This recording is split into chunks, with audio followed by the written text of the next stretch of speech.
problema pode tornar próximo o inacessível, como nos diria Eduardo Lourenço. Sim. E aí o Eduardo Lourenço é extraordinário. Sim, mas depois, como também sendo dois artistas portugueses que estão muito implantados. Em off, conversa de bastidores. Boa tarde, José Pedro Sousa, arquiteto e professor da Faculdade de Arquitetura da Universidade do Porto, a quem agradeço a disponibilidade para ter esta conversa connosco. O gatilho para este encontro foi a seleção de José Pedro Sousa para ser um dos 18 membros da High Level Roundtable da New European Bauhaus, ou seja, o novo Bauhaus europeu. Vamos então trocar isto por miúdos. A Comissão Europeia lançou uma iniciativa, a que chamou, vamos dizer em português, o novo Bauhaus europeu. É um projeto interdisciplinar, sem fronteiras, entre a ciência, tecnologia, arte, cultura e inclusão social para resolver problemas do cotidiano. O nome Nova Bauhaus Europeia faz aqui uma óbvia homenagem à escola alemã, criada em 1919, onde professores e alunos lançam um olhar modernista e transversal, mais uma vez, a várias disciplinas entre a arte e a técnica. Este novo Bauhaus europeu vem alargar a atenção a outras disciplinas, mantendo o foco nas soluções sustentáveis e inclusivas. E foi então para pensar estas novas questões que surgiu esta mesa redonda de pensadores, High Level Roundtable, constituída por especialistas de diferentes áreas. Temos aqui artistas, biólogos, curadores, ativistas e, claro, arquitetos. E é assim que voltamos a José Pedro Sousa, arquiteto e docente da Faculdade de Arquitetura da Universidade do Porto. É o único português a fazer parte desta equipa de embaixadores. Vai caber a José Pedro Sousa levar o nome da Escola de Arquitetura do Porto a esta nova construção europeia, esta construção de futuro. A transversalidade está no ADN do novo Bauhaus europeu e eu atrevia-me a dizer que está também no ADN de José Pedro Sousa. Vamos já falar do seu currículo, mas eu começava desde já por este projeto. Como é que se viu envolvido neste novo Bauhaus europeu? Como foi o processo de seleção para esta mesa redonda tão seletiva de especialistas? Que proposta de futuro regenerativo tem em mente? E como é que tem sido gerir nos ombros o peso desta grande responsabilidade? Muito bem. Antes de mais, uma boa tarde e muito obrigado por este convite, para estar aqui e poder falar um bocadinho sobre este movimento. A minha participação deu-se por indicação da Universidade do Porto e da Fundação Marcos da Silva também, para entrar num processo de seleção a nível europeu de pessoas para fazer parte dessa High Level Roundtable, portanto uma espécie de grupo consultivo e de discussão mais próximo da direção da Comissão Europeia e esse processo foi um processo que atravessou aqui algumas fases. Portanto, iniciou-se com a apresentação de um pitch escrito em que eu tinha que me apresentar e também dar a minha visão sobre este movimento.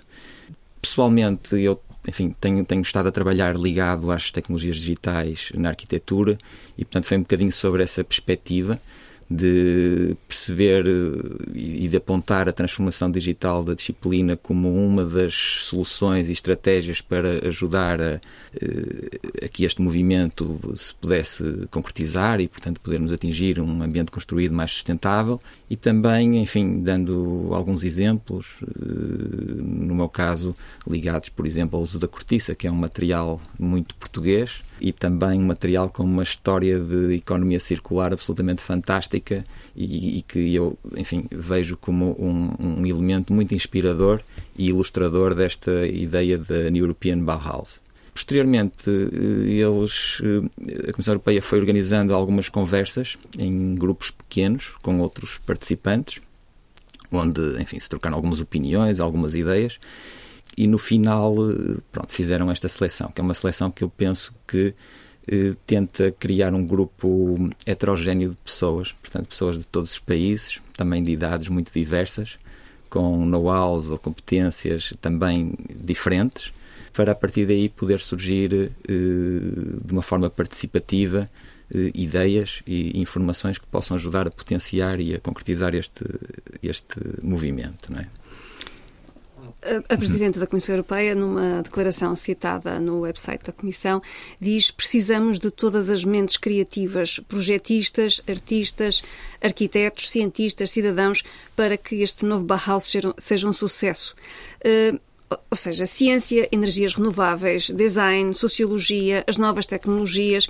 Como é que estas diferentes formas de saber podem ser combinadas de forma eficiente para um objetivo comum e qual vai ser aqui então o papel da arquitetura? Se calhar começava até pela última palavra que disse, o papel da arquitetura, para dizer que de facto nesta crise que estamos a atravessar hoje em dia, que é uma crise bastante diferente de outras que passamos, porque é uma crise que afeta o planeta e o curioso e alarmante é perceber que a indústria da construção é o setor mais responsável.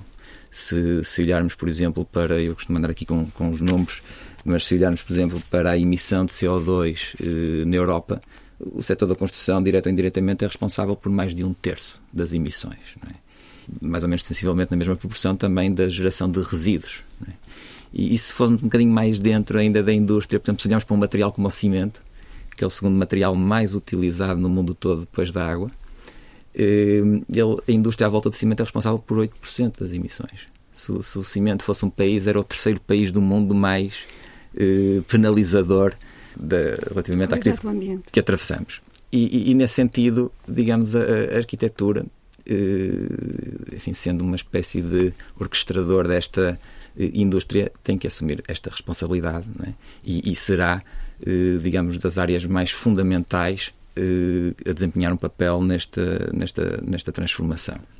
E todas essas áreas, não é, que acabou de falar, na verdade o arquiteto, não é, no seu trabalho, no seu modus operandi, acaba por ser uma pessoa que necessita ter uma visão holística das coisas, que necessita trabalhar interdisciplinarmente com diferentes áreas, não é? Desde a sociologia até uma engenharia muito particular.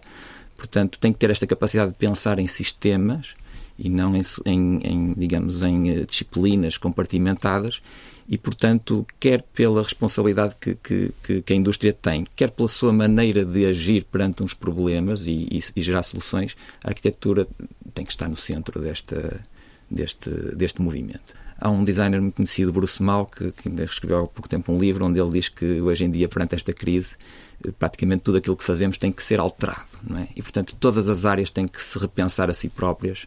Nós, enquanto cidadãos, também temos que repensar a nossa maneira de viver e, portanto, todas as áreas, não é, mais individualmente ou em conjunto, têm que dar este passo em frente e transformar a maneira como nós atuamos e lidamos com o mundo de hoje, não é? E isto pode passar por ações concretas, no caso da arquitetura e da construção, a construção de edifícios, mas também por ações, que é muito importante, ações, por exemplo, de consciencialização sobre estes problemas, não é? Onde, por exemplo, as artes têm um papel fundamental neste aspecto, de poder chegar, impactar e chocar as pessoas de uma forma muito mais direta do que, se calhar, por outras vias. E, portanto, acho que estamos todos envolvidos, temos todos que discutir e avançar em conjunto. Soluções. Propor uma melhor vida em comum pós-pandemia, aproximar o Pacto Ecológico Europeu da mentalidade e das casas das pessoas, adequar a sustentabilidade ao estilo. No fundo, diz-nos o website da Comissão Europeia, este novo Bauhaus é um projeto de esperança. Como é que esta incubadora experimental e inovadora se vai materializar? Ou seja, como é que isto vai passar do papel para o terreno?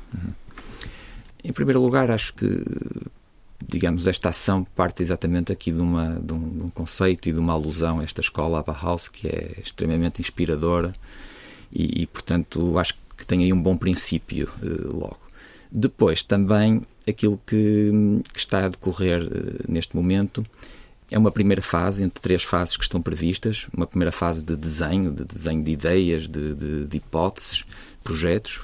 Uma segunda fase que se chamam de delivery, no fundo, que é uma fase então de implementar algumas ações no terreno com outra escala, e finalmente uma fase de disseminação, onde se espera que se possam colher os frutos que este conhecimento que possa ser gerado e estes exemplos, estas referências que possam depois ter um efeito multiplicador, replicador, não só na Europa, mas até para além das nossas fronteiras.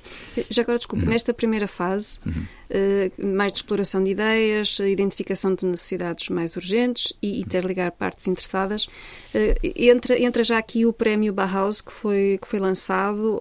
Em que é que vai consistir? Se vai distinguir projetos já existentes? Como é que vai funcionar este prémio Bauhaus? É uma primeira ação em que a União Europeia tenta reconhecer, em casos existentes, exemplos ferramentas, procedimentos, e vai tentar, através dessa distinção e dessa celebração, fazer com que isso possa ser inspirador, enfim, para outras práticas e outros resultados, não é?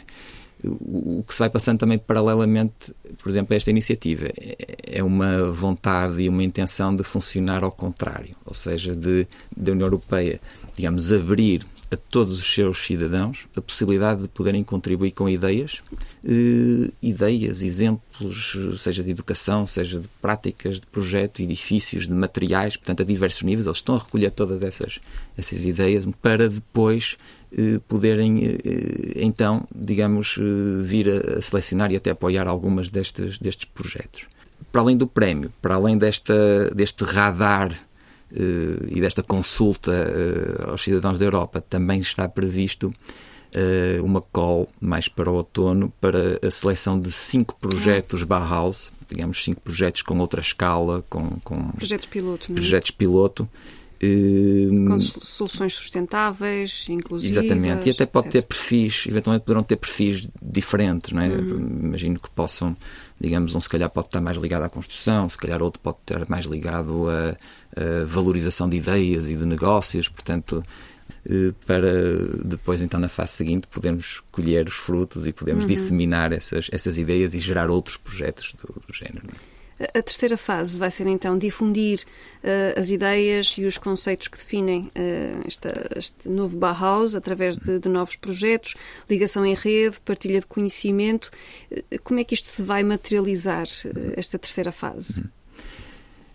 Do meu ponto de vista, eu acho que aqui, mais uma vez, podemos até ligar à velha Bauhaus, né, original, porque, de facto, foi uma escola que funcionou durante um período de tempo bastante limitado, mas quando encerrou portas, tudo aquilo que aconteceu ali espalhou-se pelo mundo, né? E abriram outras Bauhauses, né? Em Chicago. A arrebentar também a guerra e as pessoas, entretanto, foram saindo da Europa para os Estados Unidos, e, portanto, há aqui uma diáspora, aqui uma viagem do conhecimento e destes pensamentos que extravasou a Alemanha e a Europa. E isto não é desenhado, não é projetado. Portanto, eu acho que esta terceira fase vai acontecer de uma forma natural, espontânea e desejavelmente que atravesse as fronteiras, não é? E que possa chegar a outros sítios e também encetar outro tipo de colaborações, porque, de facto, também quando nós olhamos para estes números desta emergência que atravessamos, verificamos que, por exemplo, enfim, do lado da Ásia, né, na China, temos um país cujo impacto ecológico é imenso, né? E diríamos quase que nós podíamos resolver o nosso problema todo aqui na Europa, mas se não resolvermos o problema na China, o mundo não dá aqui uma volta significativa no caminho que está a traçar. E, portanto, esta fase de disseminação é extremamente importante para isso, não é? O criador, precisamente, da primeira Bauhaus, o Walter Gropius, tornou popular a ideia de uma genuína complementariedade e interdependência entre as artes e debateu-se pelo conceito de justiça visual, no sentido em que a beleza e a qualidade deveriam estar disponíveis para todos. Que características e que experiência adquirida desta primeira Bauhaus podem verter para este projeto? Esta experiência, que, como disse, é realmente inspiradora, não só nos seus resultados, mas na maneira nos seus procedimentos, não é? E esta visão de poder transformar a sociedade através do projeto e através de uma ação interdisciplinar entre arquitetos, artistas, designers e também a própria indústria da época, podemos transferir para os dias de hoje, não é? De facto, estamos perante também uma emergência diferente, e a solução passará exatamente por esta integração de saberes, aliada também a aproveitar as oportunidades da indústria da nossa época, não é? E, portanto, embora haja aqui esta, enfim, proximidade, não é, de método de resposta, depois, entrando nas especificidades, podemos encontrar algumas coisas diferentes, não é? Porque na altura da primeira Bauhaus vivíamos um período em que a industrialização estava marcada pela standardização, também por esta exploração de materiais como o ferro, o próprio betão, o vidro. Na altura, pronto, estes ideais de beleza que Gropius falava emergiam muito das oportunidades formais e construtivas que estes materiais proporcionavam, que eram diferentes dos materiais do passado, e, portanto, esta modernidade vinha de uma utilização e de uma exploração destes materiais. Mas, de facto, nós hoje olhamos para esses materiais que na altura se valorizava e vemos que é exatamente esses materiais que nós temos que começar a tentar evitar, não é? E tentar olhar. Ou seja, podemos ter o mesmo espírito, mas as respostas são diferentes, não é? E, portanto, se calhar temos que olhar para os materiais mais naturais, materiais mesmo que sejam artificiais, que sejam produzidos de uma forma mais ecológica e não danosa para o ambiente, e exatamente tentar, enfim, contornar este impacto que até falei no início, que é enorme, de materiais como o betão, não é? Tal como no design, na arquitetura, a forma deve seguir sempre uma função, e pode este princípio aproximar a arquitetura e a Europa de uma vertente mais social? Sem dúvida. Em primeiro lugar, convém percebermos um bocadinho qual é o nosso conceito quando nós falamos de função, o que é que queremos dizer com isso, não é? Porque se entendermos função como o programa de um edifício, eu diria que a forma segue a função, mas não só, não é? Tem que seguir outras coisas, não é? E aí entramos então num conceito de função da arquitetura e do construído mais alargado, não é? E isto não é novo. Dos primórdios, se recuarmos, por exemplo, ao Vitruvius, que é, digamos, aquela primeira pessoa, engenheiro militar, que constrói ou que escreve uma espécie de tratado da construção e da arquitetura, ele próprio já dizia que a arquitetura tinha que ser sólida, tinha que ser funcional e tinha que ser bela. E, portanto, a função da arquitetura seriam essas três vertentes, não é? Pronto, hoje, esta função da arquitetura é mais alargada e, portanto, temos que incluir, por um lado, e como diz a própria Presidente da Comissão Europeia, que ela dizia, bem, antes era form, follow, function, hoje seria mais form, follow the planet, não é? Portanto, por um lado, é esta ideia da função da arquitetura de não ser simplesmente um objeto que nós pousamos sobre a superfície da Terra, mas é um objeto que tem que interagir com o ecossistema em seu redor, e também temos que considerar aspectos inclusivos de acessibilidade relacionados com o acesso à arquitetura, o acesso à habitação, por exemplo. Exato. E, portanto, a forma, que é aquilo que, enfim, acaba por ser aquilo que nós aprendemos, vamos dizer, visualmente e em termos de experiência da arquitetura, tem que ser o resultado, não é, da combinação de todas estas preocupações, de todas estas responsabilidades, diria assim, da disciplina, não é? Já percebemos que a arquitetura é um espaço de contágio, digamos assim, de saberes, mas é também uma impressão digital ou uma representação que fica de um tempo. Os edifícios sobrevivem ao homem e ao tempo que os criou. Como é que gostaria que se olhasse depois para o que vai ficar deste novo Bauhaus europeu? Essa é uma pergunta bastante curiosa, porque como gostaria que os edifícios e o património ficasse depois dessa iniciativa, se nós olharmos para o desafio lançado pela Comissão Europeia, está claramente expresso a ideia de o que é que será a estética, não é, deste movimento e destes edifícios e das cidades. Portanto, não há aqui um interesse exclusivamente económico e quase também de otimização científica da performance sustentável do construído. Portanto, isso não chega, não é? Qual é o propósito de vivemos aqui numa casa só que simplesmente é uma máquina que funciona muito bem energeticamente, mas não nos enquadra, não nos estimula, não nos, enfim, preenche os sentidos de outras maneiras, que é importante também para a qualidade de vida das pessoas. E aí digamos, esta visão da Comissão Europeia de acrescentar a estética à sustentabilidade e à economia digamos, acho bastante interessante. Agora, também levanta aqui uma questão, mas será que existe uma estética particular deste movimento? Será que há algo que, quando isto terminar, vamos olhar para trás e dizer, este edifício parece os edifícios daquele período, não é? E eu penso que, mais do que parecer, se calhar aquilo que deveria ficar era como os edifícios funcionam, não é? Portanto, a estética é algo que vem espontaneamente, enfim, dos seus criadores, dos períodos que vamos atravessando, também das regiões do globo, mas de facto a viragem que se está aqui a proceder, eu acho que tem mais a ver com a ideia de não nos preocuparmos apenas da forma como os edifícios parecem, mas preocupar-nos também, não é? Também da maneira como os edifícios funcionam, não é? Em si e com o seu envolvente. E, portanto, se mais à frente olharmos para trás e percebermos que, de facto, não é? Sejam os edifícios com uma aparência mais high-tech, sejam os edifícios com uma aparência mais terra-terra, não é? Como aconteceu nos anos 60 e nos anos 70, em que houve aqui um movimento ecológico que enfim, via como resposta a construção de edifícios usando materiais naturais, não é? Como a terra. Portanto, se nós mais à frente olharmos, independente da maneira como os edifícios parecem, percebermos que há ali uma mudança, não é?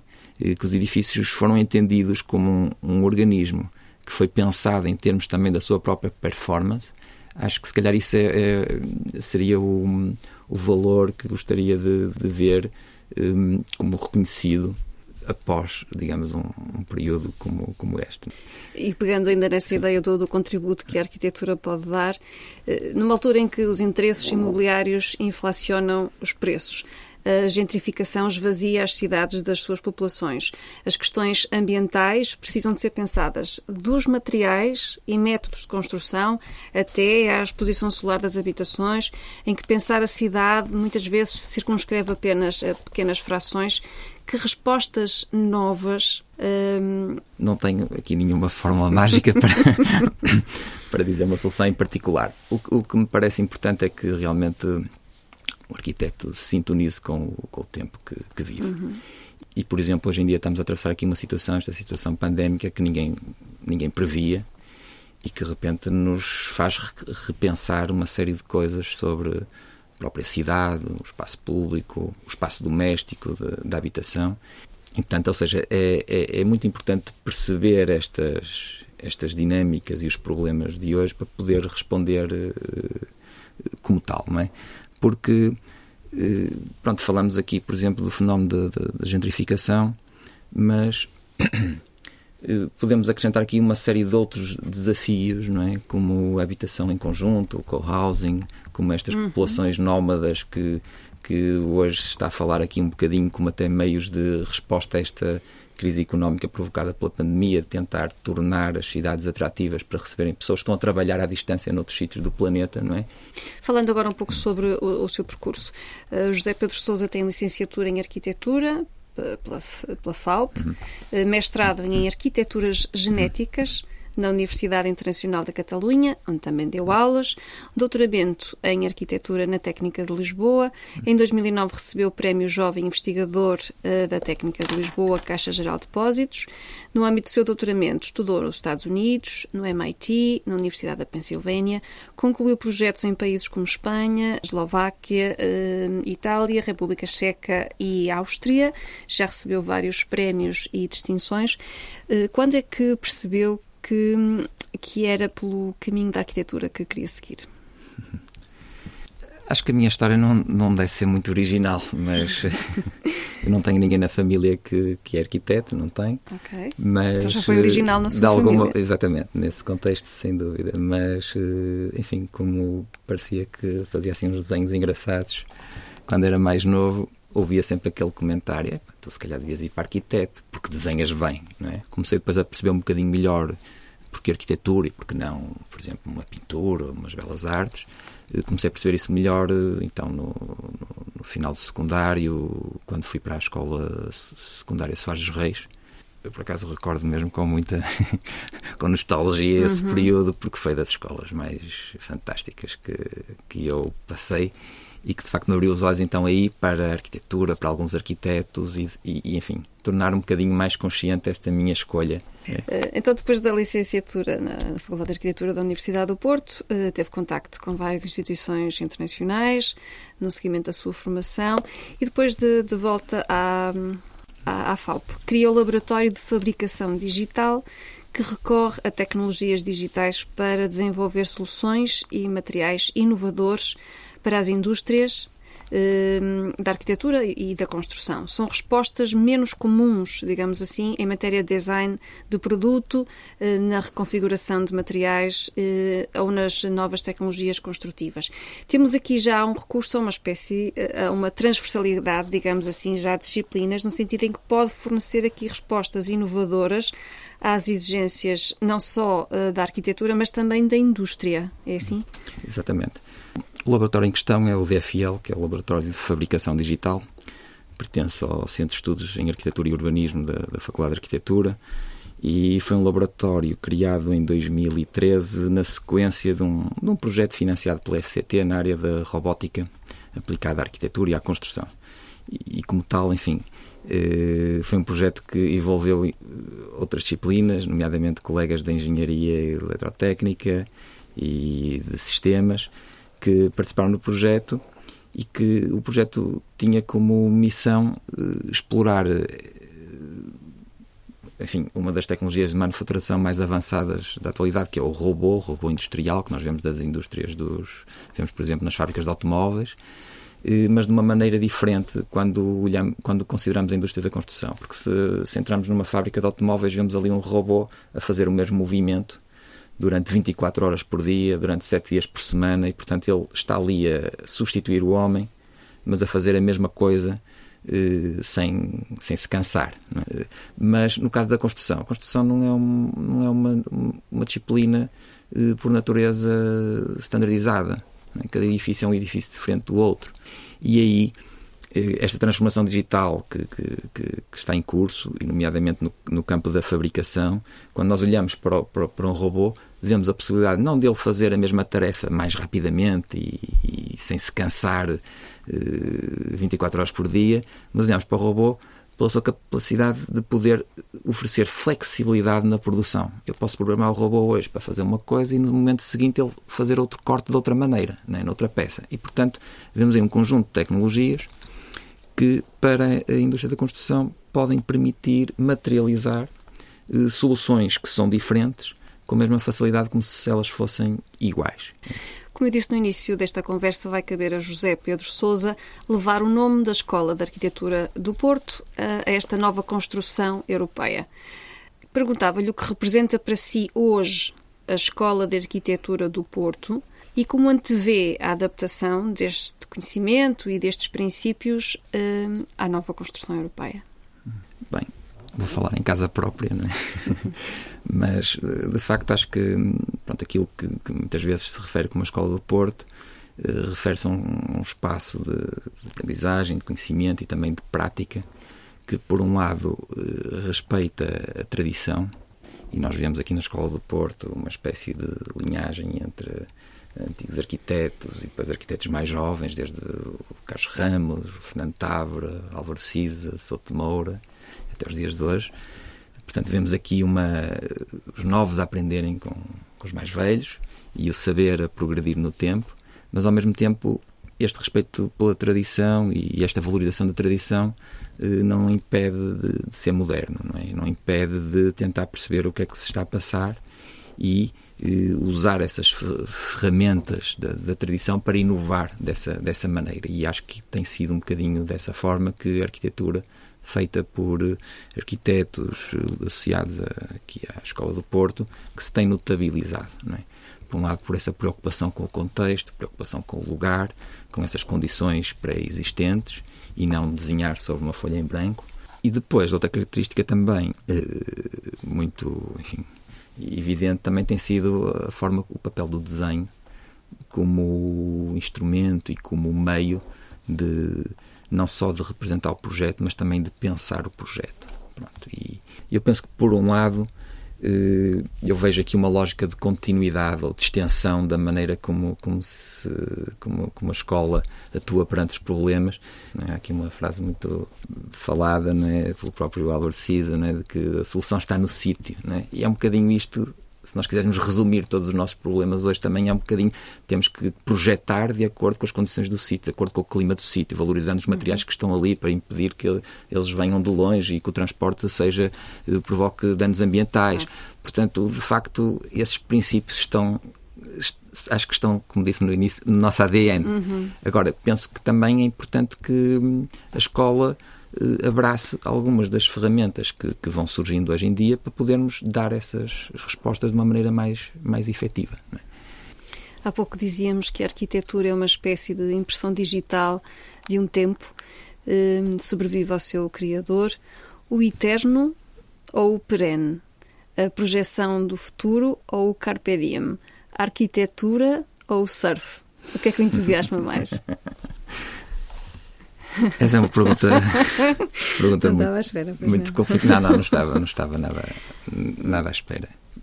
Se no início, né, da arquitetura havia esta obsessão pelo eterno e pela arquitetura que há de ficar, penso que hoje em dia existe aqui uma valorização pela possibilidade da arquitetura poder-se transformar, poder-se adaptar, poder-se desconstruir, desmontar e montar de outra forma. Portanto, acho que há novos conceitos que interferem na ideia do perene e do eterno.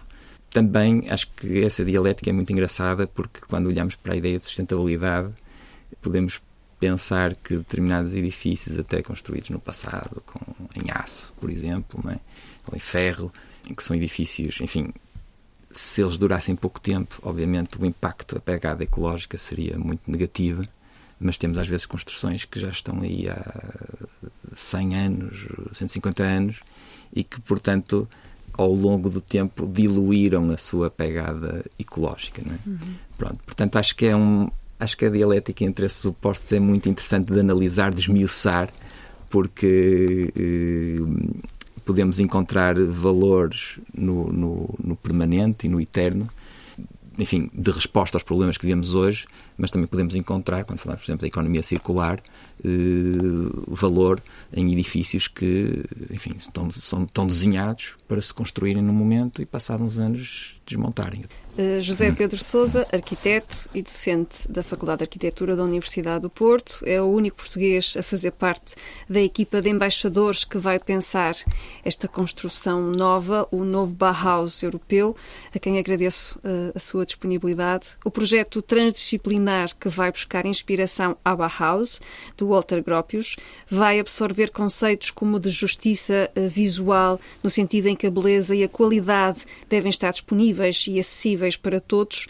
Trata-se de adequar a sustentabilidade ao estilo e aproximar o Pacto Ecológico Europeu da mentalidade e das casas das pessoas. Para isso precisamos de projetistas, cidadãos, artistas, cientistas e arquitetos.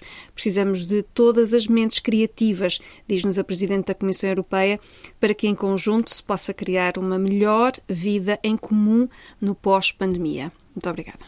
Muito obrigado.